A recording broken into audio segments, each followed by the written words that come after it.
Baik, bismillahirrahmanirrahim. Assalamualaikum warahmatullahi wabarakatuh. Jumpa lagi dengan saya di Abil Maiwa Channel. Jadi teman-teman, channel ini adalah merupakan channel pendidikan tempat kita berbagi tentang aplikasi pendidikan, Microsoft Office, serta tips dan triks komputer.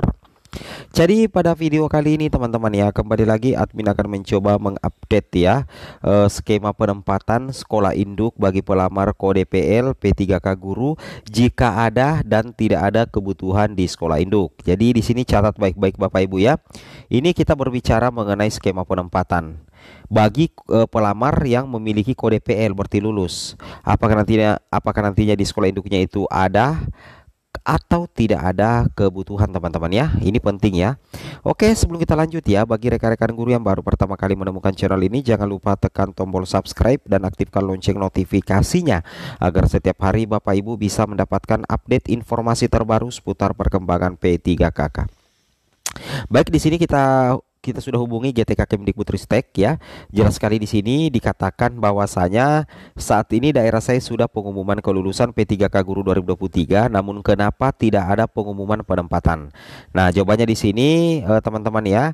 Selamat sore, selamat datang di layanan Kemdikbud dengan yoga. Penempatan dilakukan pada masing-masing BKD ya. Jadi untuk penempatan itu dilakukan pada masing-masing BKD dan juga dinas pendidikan setempat pastinya teman-teman ya. Jadi logikanya kita bisa mengambil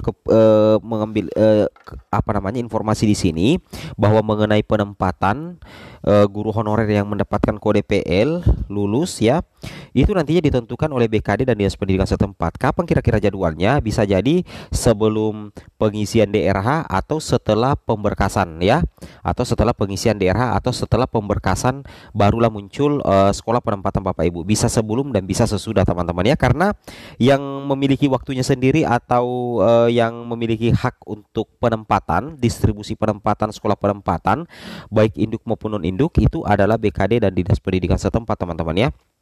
Nah, kira-kira bagaimana skemanya? Di sini kita bisa cek bersama teman-teman ya, skema resminya ya. Nah, di sini ini ya kita jelaskan ulang lagi seperti yang kemarin-kemarin. Di sini kita akan menjelaskan skema bagaimana kira-kira skema untuk guru yang sudah lulus menjadi SNP3K guru mengisi formasi di sekolah induk ataupun non induk.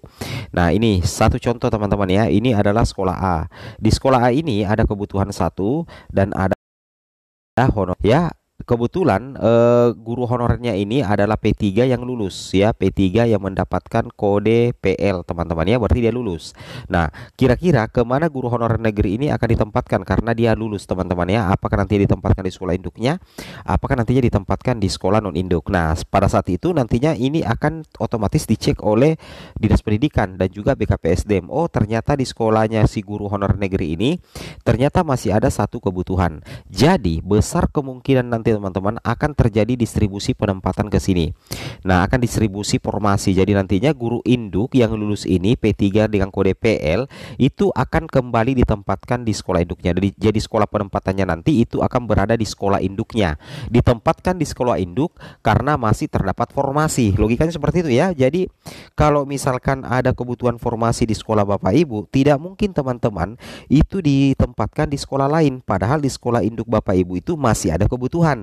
Otomatis penempatan teman-teman itu akan ditempatkan di sekolah induk dan distribusi penempatannya nanti itu akan dilakukan oleh dua lembaga teman-teman ya, yaitu Dinas Pendidikan dan juga BKPSDM, karena memang untuk masalah penempatan berdasarkan info dari Kemendikbudristek untuk masalah sekolah penempatan itu ditentukan oleh BKD dan Dinas Pendidikan teman-teman ya, seperti itu. Jadi selamat ya bagi teman-teman baik P1 hingga P4 yang di sekolah induknya ada kebutuhan, itu 99% nantinya teman-teman potensi ditempatkan di sekolah induk teman-teman sendiri ya, ditempatkan di sekolah induk teman-teman sendiri.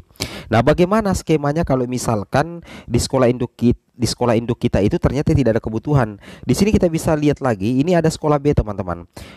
Ternyata di sekolah B ini sudah kelebihan guru. Sedangkan ada pelamarnya satu orang yang merupakan kategori 2 atau P2 itu lulus dan bahkan menjadi peringkat. Dia mendapatkan kode PL dan lulus menjadi SNP3K guru. Pertanyaannya, apakah dia akan ditempatkan di sekolah B? Nah, tidak mungkin ya, tidak mungkin ditempatkan di sekolah B teman-teman, karena di sekolah B-nya itu sudah kelebihan guru. Seluruhnya sudah terisi oleh ASN.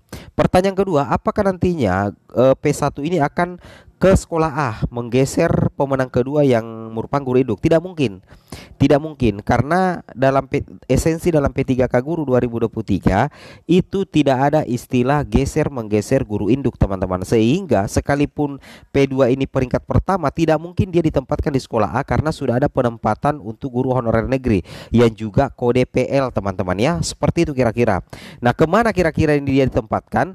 Nantinya akan terjadi distribusi penempatan yang dilakukan oleh pemerintah daerah ke sekolah-sekolah yang masih membutuhkan guru.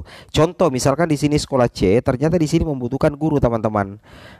Tidak ada yang perlu digeser di sini. Maka THK2 ini kemungkinan besar itu akan ditempatkan di sekolah C. Jadi tidak ditempatkan di sekolah B, lebih-lebih tidak ditempatkan di sekolah A, tapi besar kemungkinan ditempatkan di sekolah C. Nah, kenapa? Karena di sekolah induknya itu tidak ada kebutuhan, makanya dia ditempatkan di sekolah yang masih kekurangan guru. Dasarnya ada di sini. Nah, dasarnya ada di sini teman-teman ya. Individu ditempatkan di tempat tugas masing-masing sepanjang kebutuhan tersedia. Apabila tidak terdapat kebutuhan di tempat tugasnya, maka akan ditempatkan pada satuan pendidikan yang membutuhkan ya. Jelas sekali ya. Jadi prioritasnya dulu adalah ditempatkan di sekolah induk, setelah itu ditempatkan di sekolah lain. Kalau di sekolah induk ternyata tidak ada kebutuhan formasi. Itu yang harus teman-teman ketahui.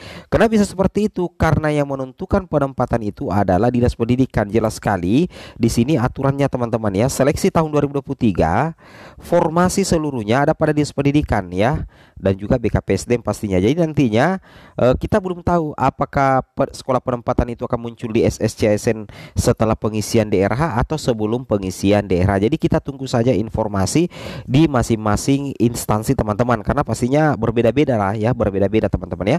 Itu yang wajib teman-teman pahami.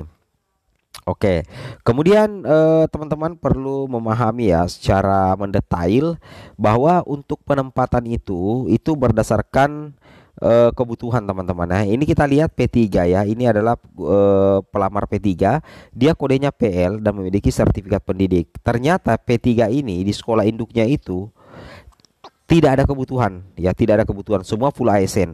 Otomatis P3 ini ketika dia lulus ya, karena dia sudah lulus, itu tidak mungkin ditempatkan di sekolah induknya, maka dicarilah sekolah yang lain. Ternyata memungkinkan ditempatkan di sekolah sini ya, nggak apa sekolah C, maka P3 ini ditempatkan di sekolah C kan ya, dan tidak boleh menggeser guru induk yang ada di dalamnya. Seperti itu ya. Jadi untuk seleksi P3K Guru 2023 teman-teman ya, esensinya itu perlu kalian ketahui, esensinya itu tidak boleh istilahnya geser menggeser guru induk. Seperti itu teman-teman ya. Itu yang wajib teman-teman pahami dan teman-teman cermati ya terkait dengan informasi ini. Oke, kemudian kalau kita lihat di sini banyak sekali ya pelamar P2 yang lulus teman, P2 P3 lulus ya. Rata-rata kalau kita lihat keterangannya di sini ada serdik ya, di sini ada serdik. Di sini dia lulus juga tidak ada serdik ya. Karena memang kemungkinan nilainya tinggi sekali. Oke, semoga bermanfaat. Assalamualaikum warahmatullahi wabarakatuh.